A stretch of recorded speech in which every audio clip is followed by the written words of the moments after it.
Hey guys, Legendaray here, and welcome back to another Clash Royale video. Now, the upcoming global tournament in Clash Royale is going to be a Rage global tournament where the entire arena is going to be put under a Rage spell. Honestly, this is going to be such a blast because the games are going to be so fast-paced. That being said, you might face the occasional E-Barbs or Elixir Golem spam or spawner decks or...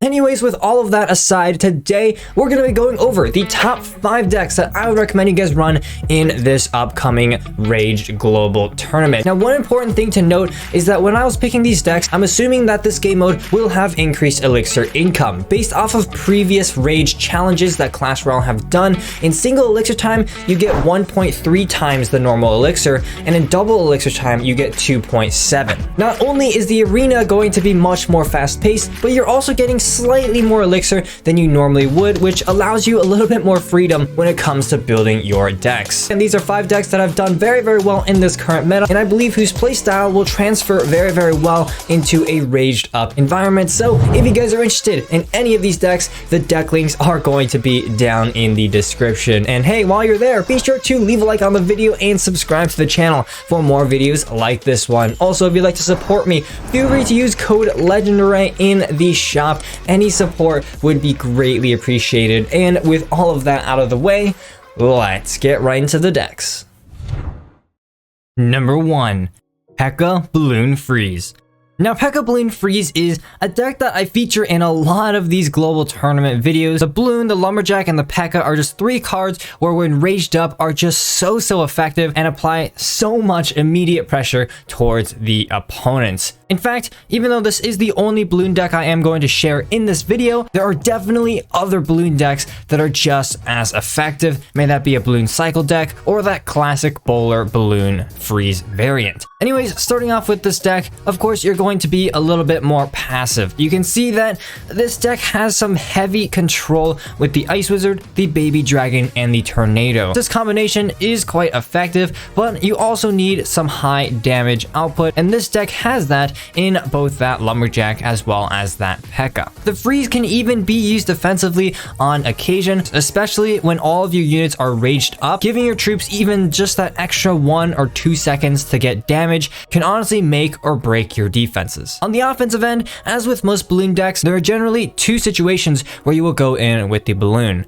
The first is off of a counter push. After successful defenses, you'll have P.E.K.K.A's Baby Dragons or perhaps a Lumberjack surviving, then just go in with a balloon to support on a counter push, and of course use your spells accordingly to try and get that balloon to the tower as quickly as possible. The other case is if the opponent has used a lot of their air counters and when their air counters are out of cycle, because obviously if the opponent already used all their air counters, they're not going to have anything to take out your balloon. Last but not least, one big weakness in this deck is that it doesn't actually have a big spell, so make sure that you do finish off towers before you move on to the next one. Number 2, Electro Giant Control. Now, Electro Giant is a deck that does pretty well because a big part of Electro Giant decks is getting that Electro Giant to the tower, because as soon as that E-Giant gets to the tower, every time that tower attacks the E-Giant, it'll reflect a zap right back at it, which guarantees so much damage. Starting off, this is similar to most Electro Giant decks, going to have a big focus on the control aspect. You're focusing on defense, forming a positive elixir trade by defending your opponent's pushes very cheaply, and then investing that elixir advantage into a big beatdown push with the Electro Giant. So starting off on the defense, first off, you have the Goblin Cage, which not only can pull big tanks from the opponent, as well as spawn a big brawler that deals a ton of high damage. You also have the Mega Minion as well for some cheap high damage output as well, but for your swarm control, you have the Bowler, the Bomber, and the Mother Witch. These 3 cards are really good at dealing with all sorts of pushes, and combining that with the Tornado just gives these cards even more value by grouping the opponent's units together on a defense. Lightning is generally not a card that I'll use as much, but against an air heavy deck such as a balloon cycle deck, lightning is something you may have to end up using. The offense of this deck is pretty self-explanatory. After all, it is a beatdown deck, so you're gonna go in with an Electro Giant in the front with your support units behind. Your main goal is to get that Electro Giant to the tower so that it'll get that reflection damage. And a big way you're going to be able to do that is by utilizing your 2 spells. The Tornado can NATO in any ranged units, so the Electro Giant will take those out, and the Lightning is also there as a robust, immediate source of damage to take out medium health units. Finally, one last source of damage that you can get is actually with the Bowler. Because the boulder that he throws travels so far, you can actually pair the Bowler with the Tornado to try and get chip damage onto the arena tower, similar to kind of how a Magic Archer would do the same. All in all, however, very solid control-based deck that I'm sure will do a great job in the upcoming Rage Global Tournament. Number 3, Elite Barbarian Bridge Spam. Now, this is a very popular deck in this current meta, and I mean, Bridge Spam is all about that quick, fast pressure, and in an arena that is completely raged up, well, Bridge Spam is going to be even more deadly. Going in with a Bandit at the bridge, cycling a Bar Barrel, going in with your Elite Barbarians, all of these things are going to get immediately raged up and require such a quick response from the opponent that, I mean, to be honest, you're going to be applying so much pressure that the opponent simply can't keep up. Starting off the match, you're always going to be cycling something quick.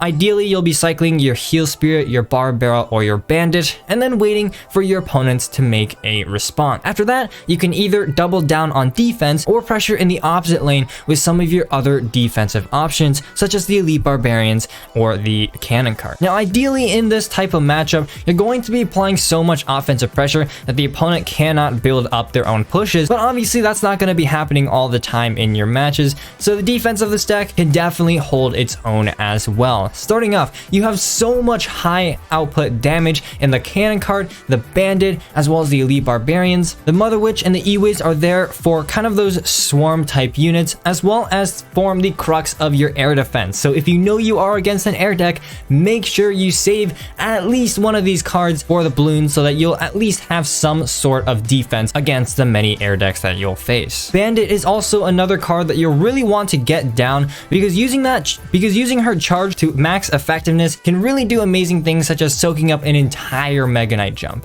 Heal Spirit is also another card that is both used on defense and offense. Generally, what you're gonna do is you place that Heal Spirit next to one of your melee units, which will likely be the Bandit or the Barbarians, and once that Heal Spirit jumps on, it'll heal quite a significant amount of health onto your defense or offensive push. All in all, again, it's a very high pressure deck, so not only does it have very solid defensive options, but it of course has an even bigger focus on maintaining a high amount of pressure.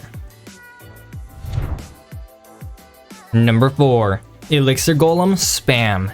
Now, oh boy, if you're talking about a rage challenge, you can never go wrong with the Elixir Golem. And in an arena that is completely raged up, you don't even need to bring in the rage spell, and instead you can pack in even more heavy support into this deck. Now, this is the most aggressive beatdown deck that you're going to ever play. In fact, ideally, you're going to be on the offensive for the most part of this match. Starting off, I will still remain a little bit passive as I generally like to play same lane against my opponents, so maybe I'll passively cycle either my Bar Barrel or my Heal Spirit. After that, I'm generally going to wait for them to cycle one of their big defensive options, and then I'll immediately begin building up an Elixir Golem push from the back. Now, building up an Elixir Golem push, I mean, do I really even have to tell you? But for the sake of the video, I mean, you're just going with an Elixir Golem in the front, follow it up with a Battle Healer, and then just kind of spam everything behind.